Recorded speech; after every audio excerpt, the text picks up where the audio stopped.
Hi friends, ఇంటింటి Ramayanam serial ఇవాల్టి ఎపిసోడ్లో అయితే రాజేంద్ర ప్రసాద్ ఏర్పాటు చేసిన పార్టీకి రాజేంద్ర ప్రసాద్ వాళ్ళ చెల్లి రాజేశ్వరి అయితే వస్తుందన్నమాట. అయితే పార్టీలో ఏదో జరగబోతుందని ముందే ఊహించుకున్న పల్లవి అయితే వాళ్ళ నాన్న చక్రధర సలహా అయితే తీసుకొని వాళ్ళ అమ్మ రాజేశ్వరిని అయితే పిలిపిస్తుంది. ఇక రాజేశ్వరి అయితే వచ్చి రాగానే అవని వాళ్ళ అమ్మ మీనాక్షిని అయితే బాగా తిడుతుందన్నమాట. ఇక అవని కూడా ఏమాత్రం తగ్గకుండా రాజేశ్వరికి బాగానే కౌంటర్ అయితే ఇచ్చేస్తుంది. ఇక ఇవాళ ఎపిసోడ్లో ఏం జరగబోతుంది ఏంటి అనేది చెప్తాను, స్కిప్ చేయకుండా చివరి వరకు చూడండి ఫ్రెండ్స్. ఆస్తిలో సగానికి పైగా వాటా అవని పేరు మీద రాజేంద్ర ప్రసాద్ రాయించేసరికి ఇదంతా దొంగచాటుగా చూసిన పల్లవి అయితే రాజేంద్ర ప్రసాద్ లాయరీ ఇంటి నుంచి బయటకు వచ్చేసరికి స్కూటీ మీద కూర్చొని ఉంటుందన్నమాట. ఏంటి ఇక్కడ అని చెప్పేసి రాజేంద్ర ప్రసాద్ అడగగానే మీకోసమే వచ్చాను మావయ్య, మీ ప్రవర్తనలో ఈ మధ్య చాలా తేడా గమనించాను, అందుకే మిమ్మల్ని ఫాలో అవుతూ ఇక్కడికి వచ్చాను. ఇక్కడికి రాబట్టే మీరు చేస్తున్న అన్యాయం ఏంటనేది నాకు తెలిసిపోయింది. అవనికి ఆస్తిలో 50% రాసిచ్చి మిగిలిన ఆస్తిని మా ముగ్గురికి పంచడం ఏంటి? అవనికి సగభాగం ఇచ్చి మిగిలిన ఆస్తిని మాకు ముష్టి వేస్తున్నట్లుగా వీలునామా రాయించారు. అవనికి ఇవ్వగా మిగిలిన ఆస్తిని శ్రేయ ప్రాణతెలి పేరు మీద రాయించారు. నా వరకు వచ్చేసరికి నా పేరు మీద కాకుండా నా భర్త పేరు మీద రాయించారేంటి? చెప్పండి ఎందుకు ఇలా చేశారని చెప్పేసి పల్లవి అయితే రాజేంద్ర ప్రసాద్ని నిలదీస్తారనమాట. అయితే రాజేంద్ర ప్రసాద్ ఏం మాట్లాడకుండా సైలెంట్గా అక్కడి నుంచి అయితే వెళ్ళిపోతూ ఉంటాడు. ఇక పల్లవి అయితే నేను అడిగిన దానికి సమాధానం చెప్పాలి, చెప్పకుండా అసలు మిమ్మల్ని వెళ్ళనివ్వను ఎక్కడి నుంచి అని చెప్పేసి రాజేంద్ర ప్రసాద్కి అయితే అడ్డుపడుతుందనమాట. ఇక రాజేంద్ర ప్రసాద్ అయితే మన ఫ్యామిలీలో ఎవరు ఎలాంటి వాళ్ళు ఏంటి అన్నది నాకు తెలుసు, ఎవరు ఏం చేస్తున్నారు అన్నది కూడా నాకు తెలుసు. కొంతమంది గురించి తెలుసుకున్న తర్వాత ఎవరిని ఎవరిలా చూడాలి, ఎక్కడ ఉంచాలి, ఎవరికి ఎలాంటి గుణపాఠం చెప్పాలన్నది నాకు బాగా అర్థమైంది. అందుకే ఎవరికి ఏమి ఇవ్వాలో అదే ఇచ్చాను. మనుషుల మనస్తత్వాలు వాళ్ళ అర్హతలను బట్టే ఎవరికి ఎలాంటి మర్యాద ఇవ్వాలో, ఎవరికి ఎంత ఆస్తి ఇవ్వాలో నేను ఒక నిర్ణయానికి వచ్చాను. నా నిర్ణయంలో ఎలాంటి మార్పు ఉండదు. అందరికీ వాళ్ళ పేరు మీద ఆస్తి రాసి నీ పేరు మీద కాకుండా నా కొడుకు పేరు మీద రాయించానంటే నా దృష్టిలో నీకున్న అర్హత ఏంటో, నీ స్థానం ఏంటో నువ్వే అర్థం చేసుకో అని చెప్పేసి ఇక రాజేంద్ర ప్రసాద్ అయితే అక్కడి నుంచి అయితే వెళ్ళిపోతాడనమాట. ఇక తర్వాత సీన్లో అయితే రాజేంద్ర ప్రసాద్ ఏర్పాటు చేసిన పార్టీ గురించి ఇంట్లో అందరూ అయితే దేని గురించి అని చెప్పేసి మాట్లాడుకుంటూ ఉంటారన్నమాట. నీకు తెలిసే ఉంటుందంటూ అవనిపై శ్రేయ అయితే సెటర్లు అయితే వేస్తూ ఉండగానే మీ నాన్నగారు 2-3 రోజుల నుంచి దేనికో టెన్షన్ పడుతున్నట్లుగా ఉన్నారు. ఇప్పుడు సడన్గా పార్టీ అంటున్నారు, నాకు ఏం అర్థం కావడం లేదు. ఎందుకు అలా ఉన్నారని అడిగితే తెలియని విషయాలు తెలిసినప్పుడు ఇలానే ఉంటానని చెప్పేసి అన్నారు. అసలు ఏం జరుగుతుందో నాకేం అర్థం కావట్లేదని చెప్పేసి పార్వతి అయితే టెన్షన్ పడుతూ ఉంటుందన్నమాట. ఎవరెవరికో అందరికీ ఫోన్లు చేసి పిలుస్తున్నారు, నా కూతురు రాజేశ్వరిని పిలవరా అని చెప్పేసి పార్వతి ఇక భానుమతిని అయితే అడుగుతుందన్నమాట. మావేని విడిపిస్తే కానీ మన ఇంటికి రానని అత్తయ్య చెప్పింది కదా నానమ్మ అని చెప్పేసి అక్షయ్ అయితే అంటాడు. పౌరుషాలకి పంతాలకు పోయి రక్త సంబంధాన్ని దూరం చేసుకున్నారు. ఆ పాపం ఊరికే పోదు. ఈ ఇంటి ఆడపిల్ల బాధపడుతుందన్న విషయం కూడా పట్టించుకోకుండా పార్టీలు చేసుకుంటారంట, పార్టీలు అని చెప్పేసి ఇక భానుమతి అయితే తిట్టుకుంటూ ఉంటుందన్నమాట. ఇక పల్లవి ఇంటికి రాగానే వాళ్ళ నాన్న చక్రధరకి అయితే ఫోన్ చేస్తుంది. డాడీ నీకు ఒక విషయం చెప్పాలి, మావయ్య ఇంట్లో వాళ్ళు ఎవరికి తెలియకుండా ఆస్తి పంపకాలు డాక్యుమెంట్ రాయించారు. సగం ఆస్తి అవని పేరు మీద, మిగతా ఆస్తి శ్రేయ ప్రణతి కమలకి చెందేటట్టు రాయించారు, కానీ డాక్యుమెంట్స్లో ఎక్కడ నా పేరు రాయించలేదని చెప్పేసి చెప్తుందనమాట. అదేంటమ్మా అని చెప్పేసి చక్రధర్ అయితే షాక్ అయిపోతాడు.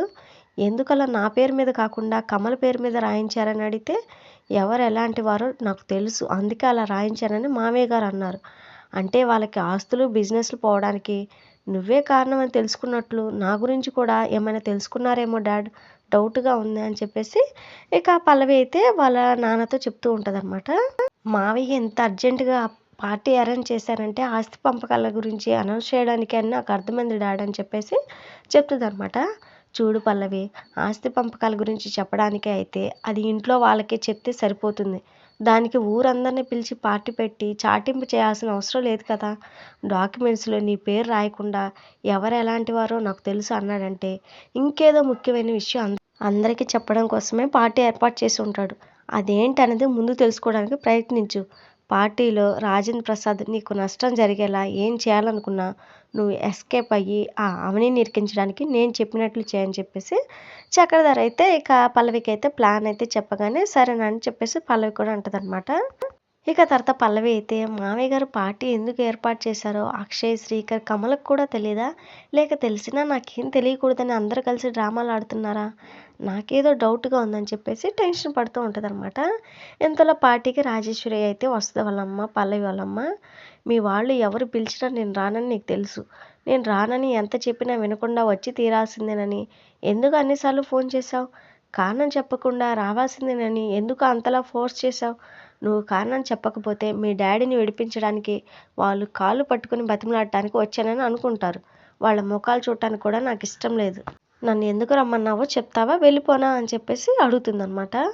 మావయ్య సడన్గా ఈ పార్టీ ఏర్పాటు చేశారు. పార్టీలో ఏదో చేయబోతున్నారు. అదేంటన్నది నాకు కూడా తెలియదు మామ అని చెప్పేసి పల్లవి అయితే చెప్తుందనమాట వాళ్ళ అమ్మతో. నీకే తెలియనప్పుడు నన్ను ఎందుకు పిలిచావు అని చెప్పేసి రాజేశ్వరి అయితే అడుగుతుంది. అంటే ఈ ఫ్యామిలీలో ఉన్న వాళ్ళెవరు డాడీ గురించి ఆలోచించట్లేదు. నీ మీద కూడా జాలి చూపించట్లేదు. అందరూ కలిసి నా గురించి ఏదో ప్లాన్ చేస్తున్నారని డౌట్‌గా ఉంది. మావయ్య నాతో సరిగా మాట్లాడటం లేదు. పార్టీ ఎందుకని అడిగితే ఎవరు ఏమీ చెప్పడం లేదు.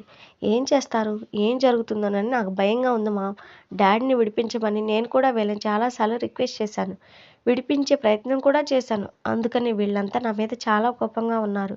వీళ్ళ మాటలు, వీళ్ళ బిహేవియర్ చూస్తుంటే డాడీని అరెస్ట్ చేయించి జైలు పెట్టించినట్లే అవని, మావయ్యలు నా మీద కూడా కక్ష కట్టి ఏదో చేయబోతున్నారనిపిస్తుంది. ఇంట్లో ఏ గొడవ జరిగినా అందరూ నన్ను కార్నర్ చేస్తున్నారు తప్ప ఎవరు నాకు సపోర్ట్ చేయడం లేదు మామ్. అందరూ అవనినే సమర్థిస్తూ నన్ను ఒక విలన్‌లా చూస్తున్నారు. డాడీకి చెప్దామంటే జైల్లో ఉన్నారు. నాకు ఆయన ఇప్పుడు ఏ హెల్ప్ చేయలేరు. నువ్వైనా నాకు సపోర్ట్‌గా ఉంటావని నేను రమ్మన్నాను మామ్. నీకు వాళ్ళ మీద ఉన్న కోపాన్ని నా మీద చూపించకుండా నా పరిస్థితిని నువ్వైనా అర్థం చేసుకో మామ్. నువ్వు తప్ప నాకెవరున్నారు? ఈ ఫంక్షన్‌లో జరగకూడదే ఏదో జరుగుతుందనిపిస్తుంది. అందుకే మామ్ ఫంక్షన్ అయ్యేంత వరకు నాకు కొంచెం తోడుగా ఉంటావని రమ్మన్నాను. నేను నీ కూతుర్ని. నా కోసం నాకు తోడుగా ఉంటావు కదా? ప్లీజ్ అని చెప్పేసి రిక్వెస్ట్ చేస్తదనమాట. మీ డాడ్ జైల్లో ఉన్నారు. ఆయన కోసం నేనేం చేయలేకపోతున్నాను. వీళ్ళు నీకేదైనా చేయాలనుకుంటే ఊరుకుంటాననుకున్నావా? నీకేదైనా జరిగితే ఎవ్వరిని క్షమించను. ఎవరినైనా వదిలిపెట్టనని చెప్పేసి రాజేశ్వరి అయితే అంటుందనమాట. ఇక రాజేశ్వరి లోపలికి రాగానే అత్తయ్య నేను అవని పిలిచిన నువ్వు రావని తెలిసే నీకు ఫోన్ చేయలేదు. పార్టీకి రమ్మని నాన్న ఫోన్ చేసి ఉంటారు. వచ్చినందుకు థ్యాంక్స్ అత్తయ్య అని చెప్పేసి అక్షయ్ అయితే అంటాడు. ఇక తర్వాత రాజేంద్ర ప్రసాద్ అయితే రాజేశ్వరి నువ్వు మా అందరి మీద ఎంత కోపంగా ఉన్నావో నాకు తెలుసు. అందుకే నేను పిలిచినా కూడా నువ్వు రావని నిన్ను పిలవలేదు. అవని, అక్షయ్ వాళ్ళు పిలిచి ఉంటారు. వచ్చినందుకు చాలా సంతోషం అని చెప్పేసి చెప్తాడనమాట. నన్ను ఎవ్వరూ పిలవలేదు. మీరు ఎవరు పిలిచినా కూడా నేను రాను. నేను వచ్చింది మీకోసం కాదు నా కూతురు కోసం అని చెప్పేసి రాజేశ్వరి అయితే చెప్పగానే నా కూతురు లేదని బాధపడ్డాను. నువ్వు ఎవరి కోసం వచ్చినా కూడా వచ్చి మంచి పని చేసావు అని చెప్పేసి భానుమతి అయితే అంటుందన్నమాట. ఇంతలో అవని అయితే బాగున్నారా పిన్ని అని చెప్పేసి అనగానే బాగున్నానా బాధపడుతూ ఉన్నానా అనే విషయం కూడా నీకు తెలియదా? నేనున్న పరిస్థితి తెలిసి కూడా బాగున్నారా అని అడుగుతున్నావంటే నీకు అంత వెటకారం అయిపోయిందనమాట అని చెప్పేసి అంటుందన్నమాట. అయ్యో మీరు నా తల్లితో సమానం పిన్ని, మీతో ఎందుకు వెటకారం మాట్లాడతాను అని చెప్పేసి అవని అయితే అంటుంది.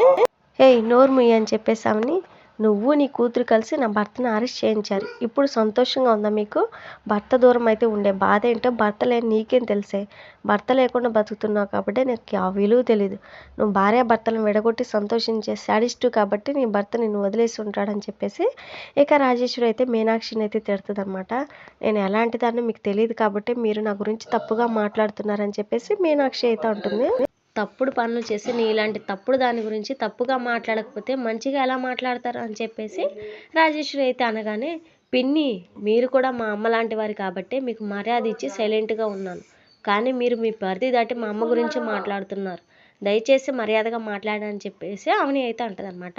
హే నీకు మర్యాద ఏంటే? తన భర్త ఎవరో ఎవరికి చెప్పుకోలేని పరిస్థితిలో మీ అమ్మ ఉంది. కన్న పిల్లలైన మీకు కూడా మీ తండ్రి ఎవరో తెలియదంటే మీ అమ్మ తప్పుడు మనిషే కదా అర్థం అని చెప్పి నీకు భర్త ఎలాగూ లేడు. నా భర్తను దూరం చేసినందుకు ఉన్న పసుపు కుంకులు కూడా నీకు లేకుండా పోతాయి. అది గుర్తుపెట్టుకు అని చెప్పేసి రాజేశ్వరి అయితే అనగానే పిన్ని ఇంకొక మాట మాట్లాడితే మర్యాదగా ఉండదు. మా అమ్మకి భర్త లేడు, మాకు తండ్రి ఎవరో తెలియదని నోటికొచ్చినట్టు మాట్లాడుతున్నారు. అసలు నా తండ్రి ఎవరో తెలుసా మీకు? నా తండ్రి ఎవరంటే అని చెప్పేసి చెప్పబోతూ ఉండి ఇక ఆగిపోద్దనమాట. ఆగిపోయావే చెప్పు, ఉండుంటే చెప్పేదానివి. నీ తండ్రి ఎవరో నీకు తెలీదు, నాన్ననేం మార్చేసావు నువ్వు అని చెప్పేసి రాజేశ్వరి అయితే అనగానే, రాజేశ్వరి ఎవరిని మార్చేశారో, ఎవరు ఎలాంటి వారో, ఎవరికి ఎవరు ఏమవుతారో అందరికీ తెలిసేలా చెప్పడం కోసం ఈ పార్టీ ఏర్పాటు చేశారు. కాసేపు ఆగితే అన్ని ప్రశ్నలకు సమాధానాలు దొరుకుతాయి, అన్ని సమస్యలు పరిష్కారం అవుతాయి. నువ్వు కొంచెం సేపు ఓపిక పట్టు అని చెప్పేసి రాజేంద్ర ప్రసాద్ అయితే అంటాడనమాట. ఎవరికి ఎవరు ఏమవుతారో కాసేపట్లో తెలుస్తుంది అంటున్నారంటే, అంటే నా తండ్రి చక్రధన్న విషయం మావయ్యకి అందరికీ చెప్పాలనుకుంటున్నారా? అన్ని సమస్యలు పరిష్కారం అవుతున్నాయి అన్నారంటే మావయ్య ఏం చెప్పబోతున్నారు అని చెప్పేసి ఆమెని అయితే అనుకుంటూ ఉంటుందన్నమాట.